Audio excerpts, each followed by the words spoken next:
Normally I'm a big block kind of guy, but this small block Mustang is a car that I would drive every day.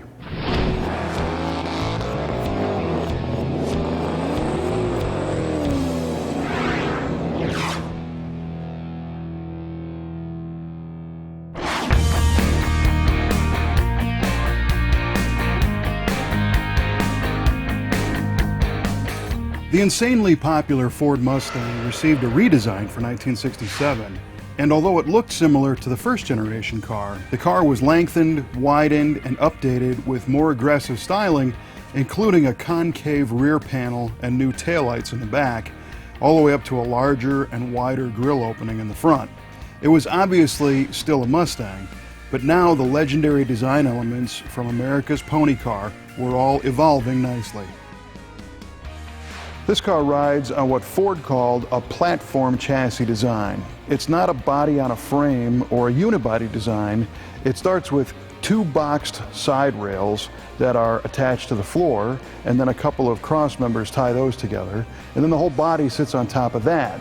And up front, you have a boxed area around the engine which provides structural support for the front of the car and provides some pickup points for the front suspension.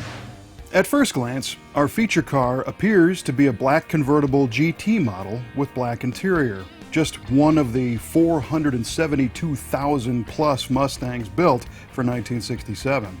Of those, there were 44,808 drop tops built, so we've all seen plenty of these cars. But a closer look reveals some details that make this particular car stand out. The GT equipment group featured the grille-mounted fog lights and narrow and wide racing stripes along the lower sides of the car with a GT badge at the front of the stripe. The GT group also added some performance items like power front disc brakes, F70 14-inch tires mounted on chrome-styled steel wheels, an oversized front sway bar, stiffer springs, and tuned shocks for better handling. This car has a limited slip rear axle and 350-to-1 gears. Low restriction exhaust and quad tips rounded out the package.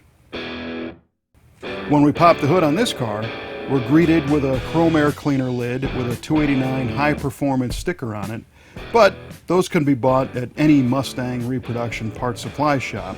So to get the real story, Mustang enthusiasts like to scan the VIN stamped on the driver inner fender for clues to the car's DNA, and this one has all the right letters in all the right places.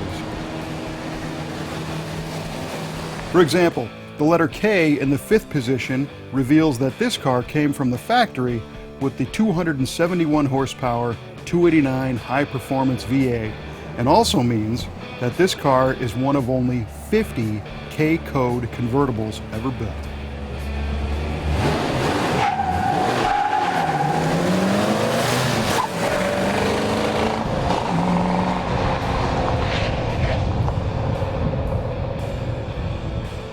The 67 Mustang was available with 13 different engine options, ranging from a 200 cubic inch 6-cylinder all the way up to a 390 big block, but many people believe that the high performance 289 delivered the best balance of power and performance.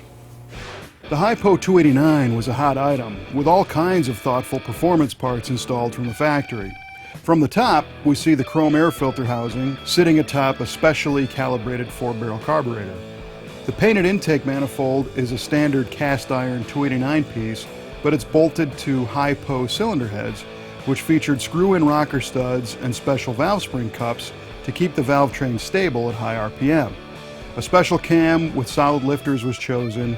The block is the same as a regular 289, but it had stronger main caps installed. This engine also has a treated crankshaft and upsized 3/8 connecting rod bolts. Forged 10.5-to-1 high compression pistons were used, and the Hypo also used a special crank weight and balancer. The free-breathing exhaust manifolds were unique to the 289 Hypo, and it also had a dual-point distributor. The result was a 271 horsepower rating with 312 pound-feet of torque and the ability to spin to 6,000 RPM, which ratcheted the fun factor up to 11 on these cars.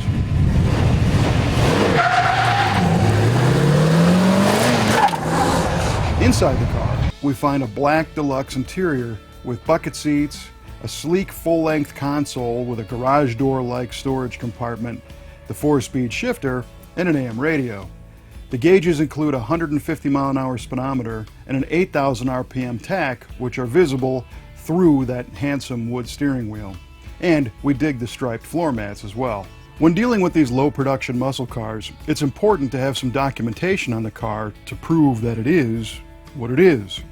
A Marti report is the standard for late 1960s Fords, and it will outline the options installed on a particular car, as well as break down the production numbers to say how many were made. As we scanned this car's Marti report, we learned that there were 50K code convertibles made, 34 were 4-speeds, and 2 of those were triple black, but only 1 had the deluxe interior, making this car truly a one-of-a-kind example. But that's what we've come to expect from the Brothers collection, right? After seeing all the good stuff they packed into these K-Code Mustangs, it's no wonder why they're so popular. And there's more than one in the Brothers collection. My favorite is the green one, and you can see that on our website at MuscleCarOfTheWeek.com.